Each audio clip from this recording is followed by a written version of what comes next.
ప్రశు బజార్ పోదాం రా. నాకు వర్క్ ఉంది, నువ్వు పోయేసరా.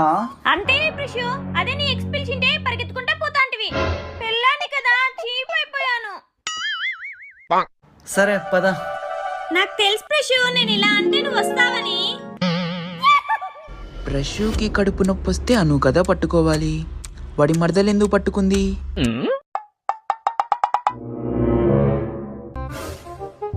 KG 200 KG 200 KG 200. ఇక్కడ ఎక్కువ రేటు ఉన్నాయి, వేరే షాప్ పోదాం బా. ఇప్పుడు చూడు నా టాలెంట్ చూపిస్తా. అబ్బో కేజీ 200. అన్నా ఎంత? కేజీ 200 అమ్మా. 150 రూపాయలకి ఇన్నా. రాదమ్మా.